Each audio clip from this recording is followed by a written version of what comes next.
నమస్తే అండి. ఇప్పుడు మనం చూస్తున్నది ఇండిపెండెంట్ హౌస్ అండి. 92.09 గజాలు. 100 గజాలని గుర్తుపెట్టుకుంటే మనకి ఈజీగా ఉంటుంది.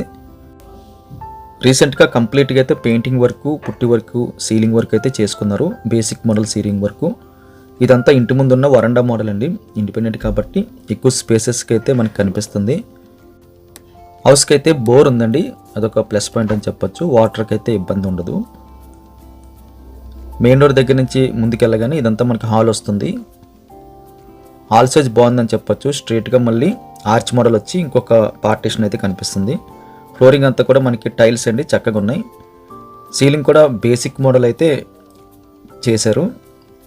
లైటింగ్ సెటప్స్ అయితే పెట్టుకోనికి అవకాశం లేదు, కానీ చూడడానికి అయితే చక్కగా ఉంది.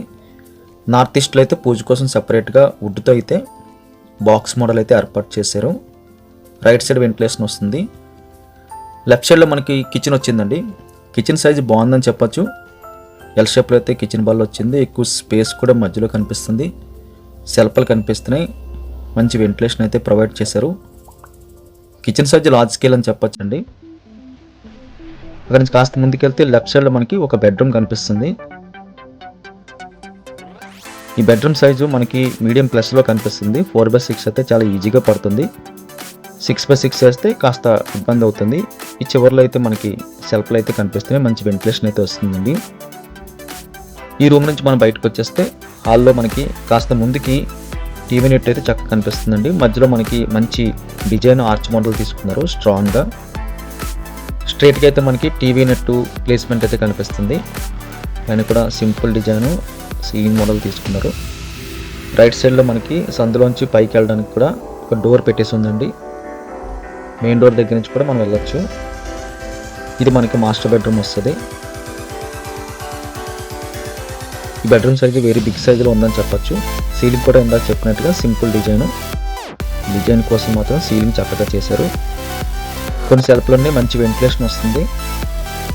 6/6 అయ్యిగా ఇంకొక 4/6 పట్టే అంత స్పేస్ అయితే కనిపిస్తుంది. ఇది అటాచ్డ్గా వచ్చిన వాష్రూమ్ అండి. వాష్రూమ్ సైజ్ అయితే వెరీ లార్జ్ స్కేల్ ఉందని చెప్పొచ్చు. ఇక్కడ నుంచి మళ్ళీ మనం టీవీ యూనిట్ దగ్గరికి వచ్చేస్తే దీని ఆపోజిట్లో మనకి ఇందాక చెప్తున్నట్టుగా డోర్ వచ్చింది. అక్కడి నుంచి మనం పైకి వెళ్ళడానికి అయితే వే కనిపిస్తుంది. ఆ మెయిన్ డోర్ దగ్గర నుంచి కూడా మనం వెళ్ళొచ్చు. అక్కడ డోర్ పెట్టేస్తుంది. ఇదంతా కూడా ఓనర్ గారు కట్టుకున్న వాల్ అండి. ఈ చివరిలో మనకి చాలా ఎక్కువ స్పేస్ అయితే విడిచిపెట్టారు. ఈ స్పేస్ అంతా మనకి వాషింగ్ మిషన్, అదేవిధంగా యూటిలిటీ పర్పస్కి అయితే యూజ్ చేసుకోవచ్చు. బాత్రూమ్ పైన కూడా స్టోరేజ్ వచ్చింది. మెట్ల సైజు కూడా మనకి మీడియం సైజులో చక్కగా కనిపిస్తున్నాయి. మనం మేడ పైకి వెళ్ళి అక్కడి నుంచి వ్యూ అయితే ఎలా ఉందో చూద్దామండి. పైన మనకి పిల్లర్స్ అయితే కనిపిస్తున్నాయండి. ఇది ఒక ప్లస్ పాయింట్ అని చెప్పొచ్చు. ఎందుకంటే పిల్లర్స్తో కట్టిన ఇల్లు కాబట్టి కొంచెం స్ట్రాంగ్ ఉంటుంది. ఇక్కడ నుంచి మనకి సిటీ వ్యూ అంతా చక్కగా కనిపిస్తుంది.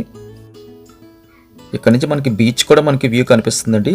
బీచ్ కూడా చక్కగా మనకి విజిబిలిటీలోకి అయితే వస్తుంది. చుట్టుపక్కల కంప్లీట్గా అయితే రెసిడెన్షియల్ జోన్ ఇది.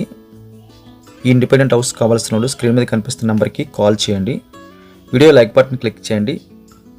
ప్రైస్ డీటెయిల్స్ అన్నీ కూడా కింద మోర్ అనే ఆప్షన్లో టైప్ చేస్తున్నాను, దయచేసి గమనించండి.